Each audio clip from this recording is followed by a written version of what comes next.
What's up, y'all? We back for the spoiler review for The Flash. I did a non-spoiler review about a day or so ago. It should be up on my channel.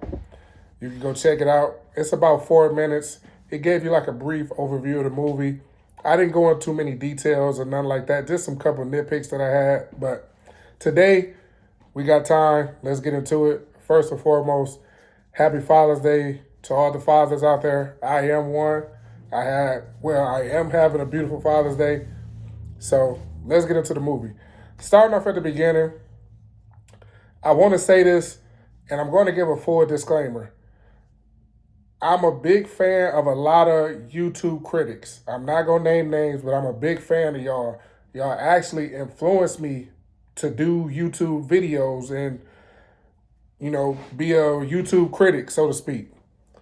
But I feel like with certain movies that drop, mainly from DC, a lot of stuff that YouTube critics will let slide for movies or movie studios that they like, their reviews are kind of skewed. They're kind of biased towards those. But like when DC come out, they have a laundry list of shit they want to nitpick about, but you never hear them talk about it in other reviews of other movies that they do. I've been listening to all the reviews for The Flash come out. I've been hearing people on YouTube critics now, and these are not like just no average anybody's. These are like 2 million followers, million followers. Like they content have a big following. They've been complaining about stupid shit about a certain wig or a mustache or, oh, the cape didn't look real. Just shit like that. Like, you got to understand, none of this shit is real in the first place. It's all fake. They try to use references like, oh, well, Marvel did this better. Everything on screen was fake. Nothing on screen was real. You know what I'm saying? They always want to give reference points. Everything that you see on the screen is fake anyway. Is the movie good enough to keep me engaged? I'm not going to be in and out the movie based on, oh, I saw they didn't have on a nice pair of shoes, or that wig didn't look real enough for that person to be wearing in this scene. That type of stuff is not going to take me out the film.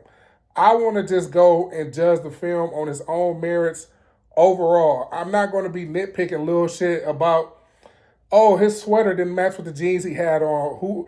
Who was the stylist for this? Like, I'm not gonna do shit like that. But a lot of YouTube critics do that, and I hate that. But it's their channel; they can talk about what they want. But moving forward, that's just how I feel about it per se. So, like at the beginning of the Flash, it's the scene I'm pretty sure everybody know about because everybody's been talking about it. It's the scene where he saves the babies from the hospital.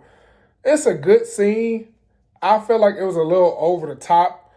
You know what I'm saying? You're trying to save like 10 babies, a dog, and a nurse. You know what I'm saying? It's a little too much. But, you know what I'm saying? It's whatever. But nobody's talking about the scene. They're talking about the CGI. Who cares? You know it's fake. Everything in any comic movie, book movie that comes out is fake anyway. Some scenes in the movie, the CGI was fucking flawless. Some scenes in the movie, the CGI was terrible. Who knows? We didn't direct it. We're just watching it. Maybe they did it or played it up to show it like that. Maybe they didn't. I don't know. I can only speak to what I saw. Yeah, the CGI wasn't the best, but I still enjoyed the movie overall. So I didn't like that they didn't have Ben Affleck in it enough. I felt like he should have had a bigger role, seeing as how he's a big fan of the character and he wanted to play the character a lot more in depth.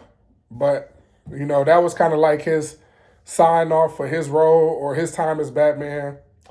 Uh, Moving right along, then they introduced Michael Keaton, which is the same Michael Keaton from the '89 Batman, which I thought was cool. A lot of people was complaining about Michael Keaton look too old. Once again, the shit is fake. Yeah, you see Michael Keaton, but once he's in the Batman suit, it's either a stunt double, or B, a CGI. So, like, pick your poison on what you want to complain about. You know what I'm saying? Then a lot of people said that DC was using, like, nostalgia as bait to kind of rope people in as a cash grab. I think that was complete bullshit. Other movies has been doing it. I never hear people say that shit about those movies in their reviews. Spider-Man just did it. Like I don't get it. DC just get a whole bunch of hate for no reason, but it is what it is. But as far as Michael Keaton goes in the movie, I thought he played a good role. The action, all his action scenes was hitting. All of them. You know what I'm saying? They was hitting. The suit was nice. I wish he would have had more like bat gadgets. I always wish to see more bat gadgets. I feel like whenever Batman come out, they never show enough gadgets. They show like a grappling hook, and then that's it. Like Batman has a whole utility belt with all type of shit in it. Like they never show that. They show like a grappling hook and like a batarang, and then like that's it. Batman got a whole belt full of stuff. Like I never get that, but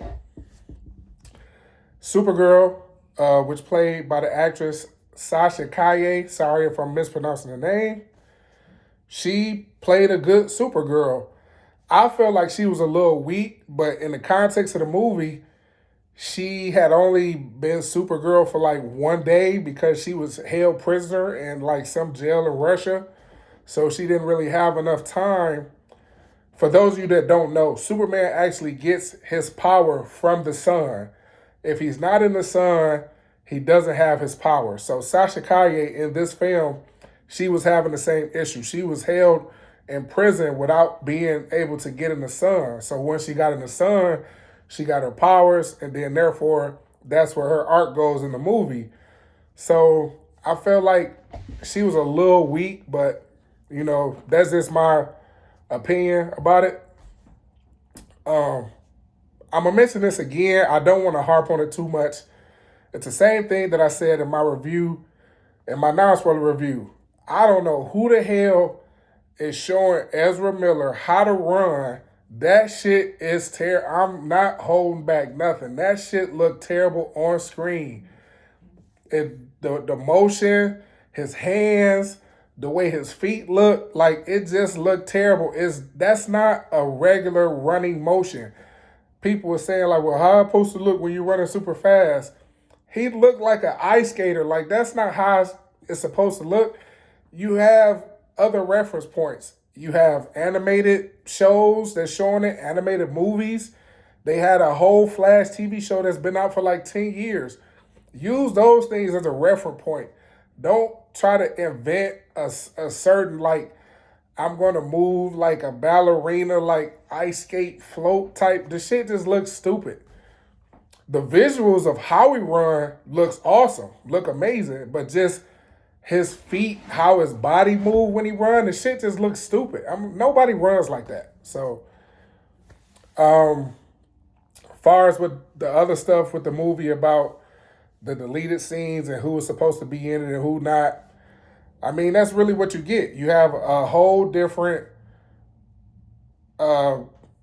genre or people come in that's going to flip everything and do their own thing moving forward, which was the hiring of James Gunn and Robert Safran.